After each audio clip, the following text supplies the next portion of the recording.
దేవతల్ని ఆహ్వానించాడు. సరస్వతీదేవి రావటం ఆలస్యమైంది. ముహూర్త సమయం దగ్గర పడటం వల్ల గాయత్రీదేవితో కలిసి యజ్ఞాన్ని ప్రారంభించాడు చతుర్ముఖ బ్రహ్మ. ఇంతలో సరస్వతి వచ్చి విషయాన్ని గ్రహించి ఆగ్రహంతో త్రిమూర్తులను ఇతర ప్రధాన దేవతల్ని నదులుగా మారమని శపించింది. అయితే సరస్వతి శాపం వల్ల లోకానికి ఉపకారమే జరిగింది. విష్ణువు కృష్ణా నదిగా, శివుడు వేణీ నదిగా, బ్రహ్మ కోయినా నదిగా మారాడు.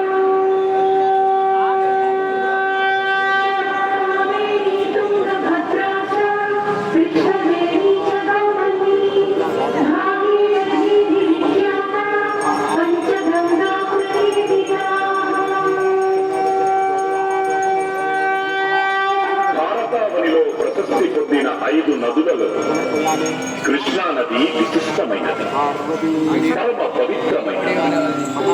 మానవులకు అఖండ పుణ్యాన్ని ప్రసాదించడానికి సహ్యాద్రి పర్వతంలోని బ్రహ్మగిరి శిఖరం నుండి ఆవిర్భవించిన పరమ పావని కృష్ణా నది. తన జన్మస్థానం నుండి కృష్ణానది కొంత దూరం ప్రవహించిన తరువాత వేణీ నదిని, కోయినా నదిని, అనేక ఉపనదులను తనలో సంగమింప చేసుకుని సుదీర్ఘమైన ప్రవాహ ప్రయాణాన్ని కొనసాగిస్తూ శ్రీశైల మల్లన్న దీవెనలద్దుకుని విజయవాడ దగ్గర ఇంద్రకీలాద్రిని స్పృశించి హంసల దేవి దగ్గర సాగరంలో సంగమిస్తుంది.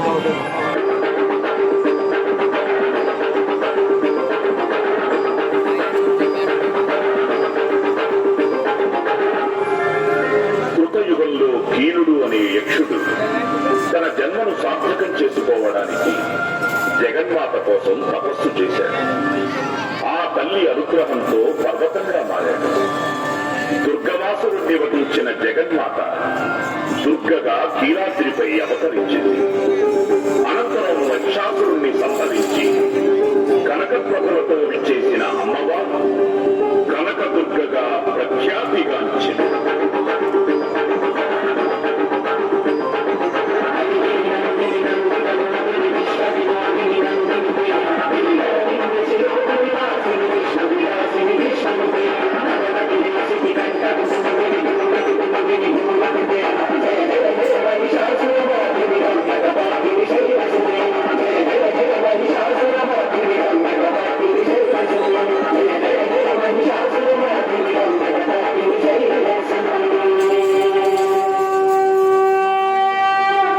సంకల్పానుసారంగా పరమశివుడు దివ్య లింగాకృతిగా కీలాద్రిపై ఆవిర్భవించాడు.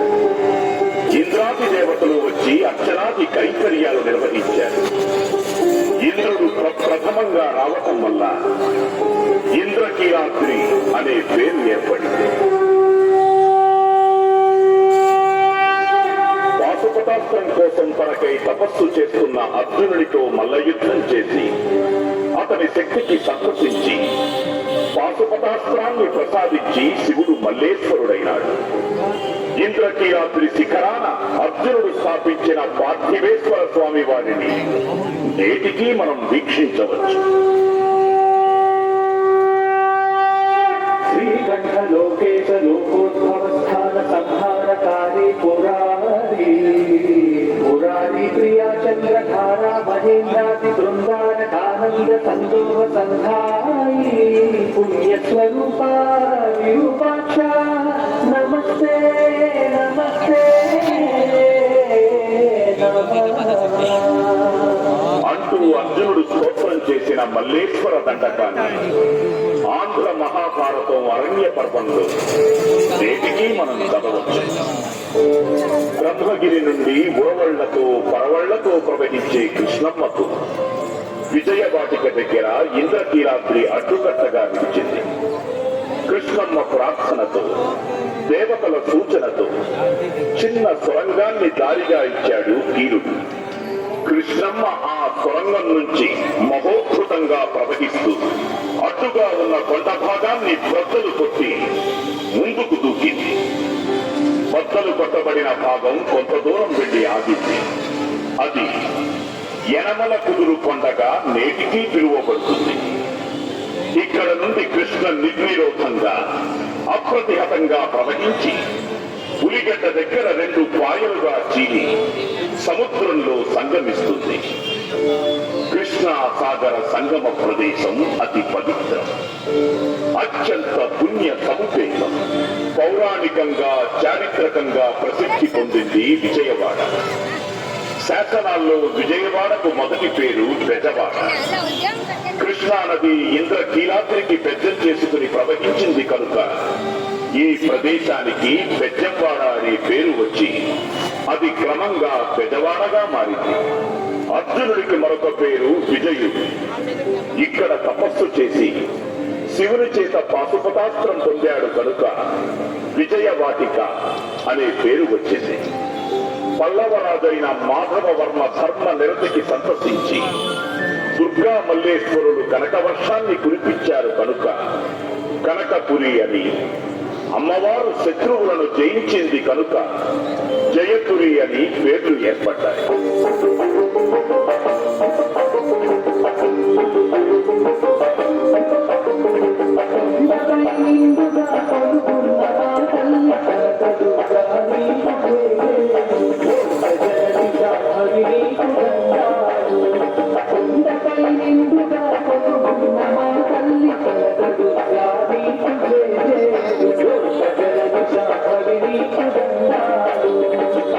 కనకదుర్గమ్మ అంటే ఎంతో ప్రీతి కృష్ణమ్మ. అమ్మలగన్నయమ్మ పాదాలు కడగాలని, అడుగులకు మడుగులు ఒక్కాలని, అమ్మ ఒడిలో సేద తీరాలని భావించింది కృష్ణమ్మ. అయితే అందనంత ఎత్తులో ఉండడంతో కలియుగాంతంలో అమ్మ ముద్దు తాకి ధన్యత పొందాలని నిశ్చయించుకుని నిర్మలంగా నిశ్చింతగా ముందుకు సాగింది అలివేణి కృష్ణవేణి. బ్రహ్మం గారు తన కాలజ్ఞాన గ్రంథంలో సైతం ఈ విషయాన్ని విశదీకరించారు.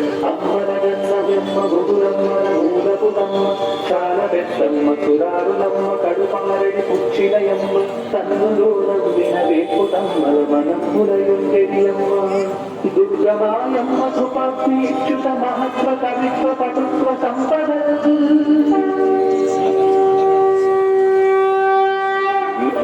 ఇచ్చే హారతి పరమ పావనం, చైతన్య జలదీపం. నవదుర్గలకు ప్రత్యేకగా కృష్ణా నదికి సంప్రీతిగా సమర్పించే నవ్య నవహారతి. హృదయాలను దీపాలుగా చేసి కృష్ణమ్మకు భక్తులు ఇచ్చే కమనీయ హారతి. అఖండమైన కాల ప్రవాహంలో భక్తులు వీక్షించే పుణ్య సమయ హారతి ఈ పవిత్ర హారతి.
ఓంకారనాదాన్ని వినడం చేత, ఓంకార రూపాన్ని చూడడం చేత పాపాలు తొలగిపోతాయి, శుభ పరంపరలు కలుగుతాయి.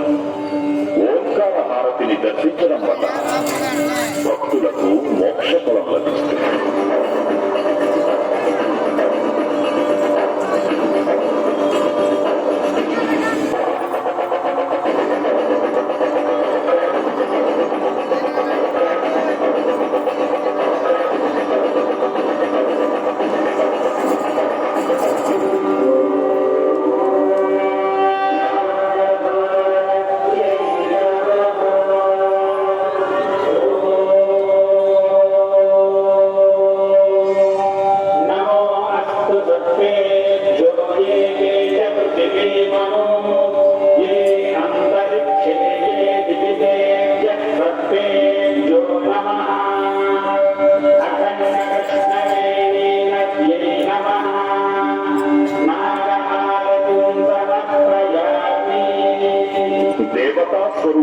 నాగసర్పం దీర్ఘాయువుకు పవిత్రతకు ప్రతీక. నాగహారతిని దర్శించడం వల్ల భక్తులకు సంతాన సౌభాగ్యం, రోగ నివారణ కలుగుతుంది, సత్వ దోషాలు తొలగిపోతాయి.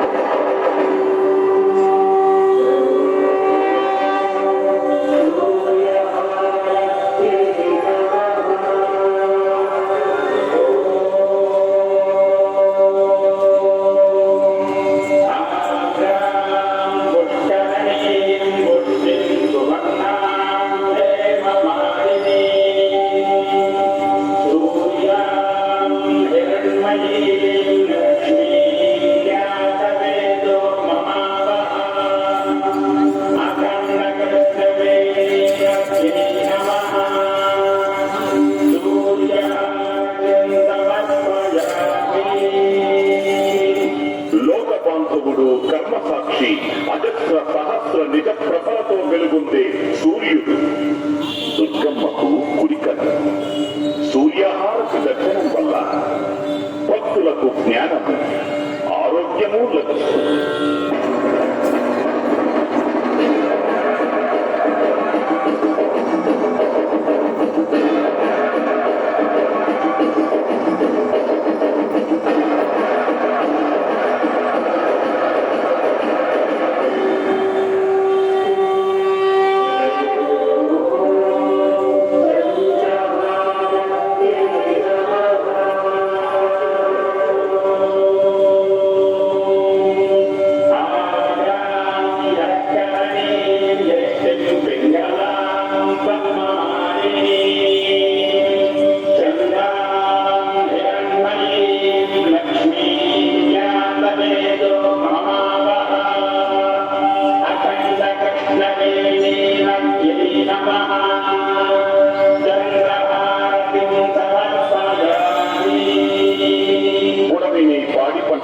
మనస్సును ప్రభావితం చేసే చంద్రుడు అమ్మవారికి ఎడమ కన్ను.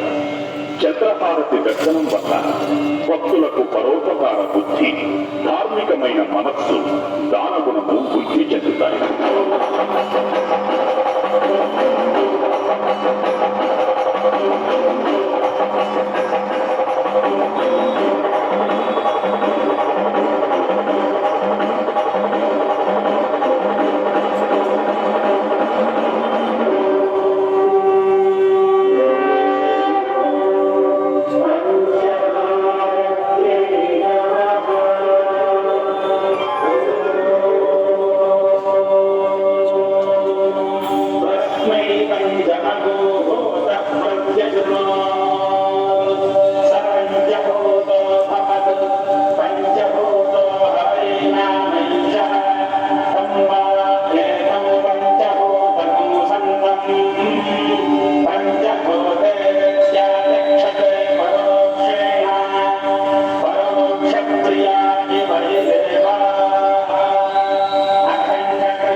అనే నామాలతో ఉన్న పరమేశ్వరుని పంచముఖాలకు ప్రతిరూపం పంచహారతి.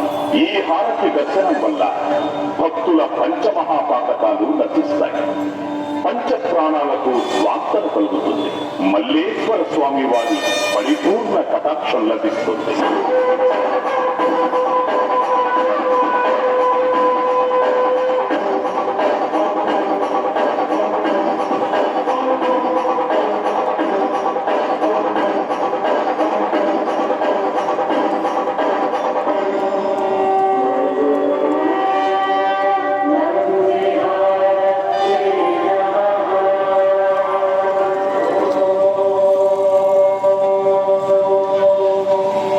Krishna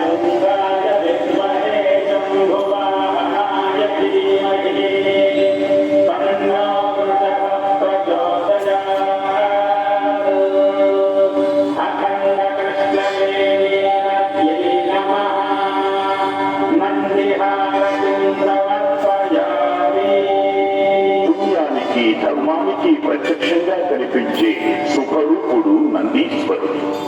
మహేశ్వరునికి వాహనంగా ఉన్న విమల ధవళ స్వరూపుడు నందీశ్వరుడు.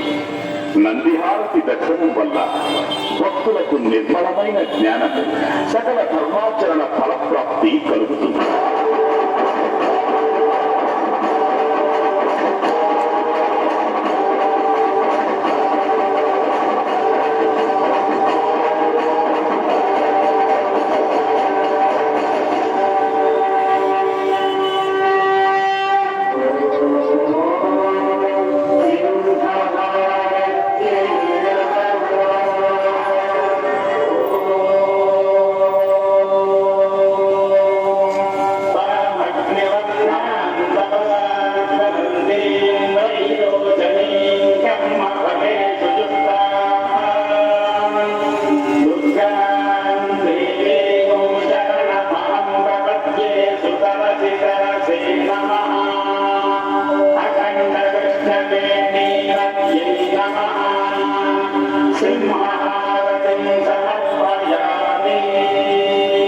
శత్రువుల్ని శిక్షించే తత్వానికి, ధర్మాన్ని రక్షించే ధైర్యానికి సింహరూపము నిదర్శనం.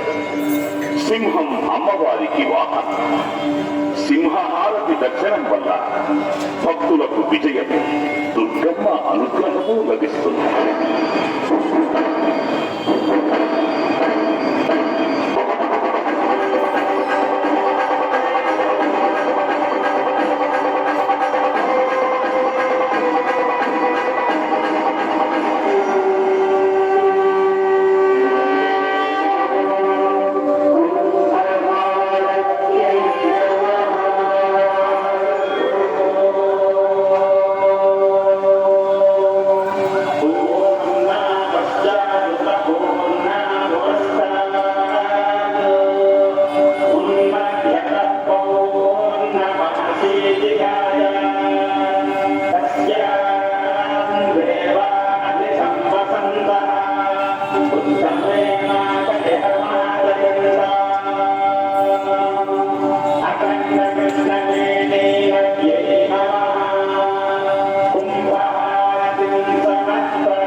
రక్షణ కలిగించేది కుంభహారతి.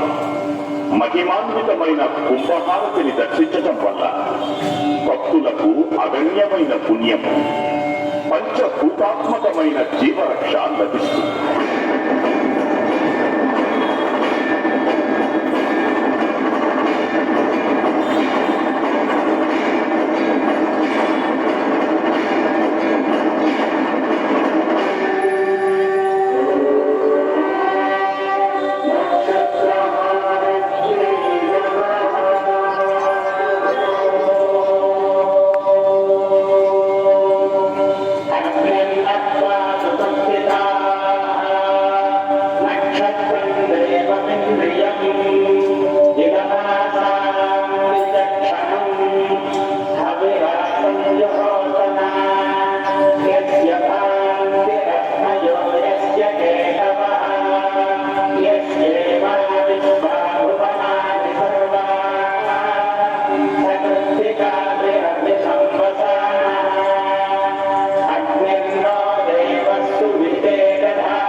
నక్షత్రాలలోనే కోట్లాది మానవులు జన్మిస్తుంటారు.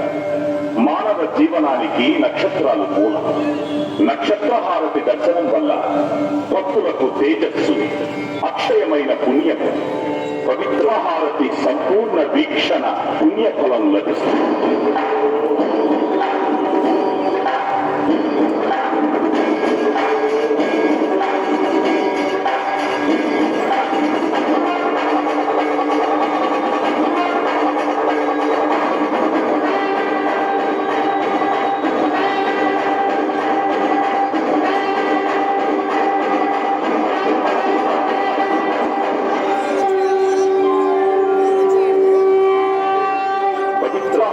దర్శించడం వల్ల భక్తులకు సమస్త సౌభాగ్యాలు కలిగి ఆకాశం, భూమి, వాయువు, జలము, అగ్ని అనే పంచభూతాత్మకమైన ప్రకృతిని ఆరాధించిన ఫలం కలుగుతుంది.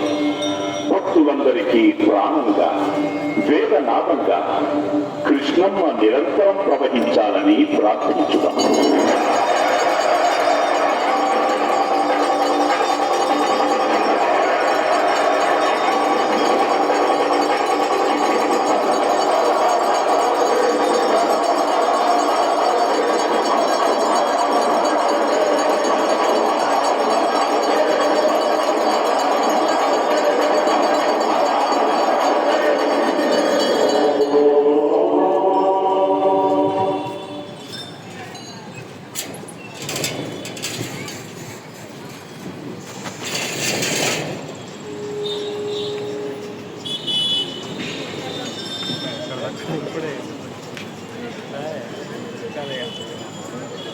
శ్రీ దుర్గా భవని భక్తులకి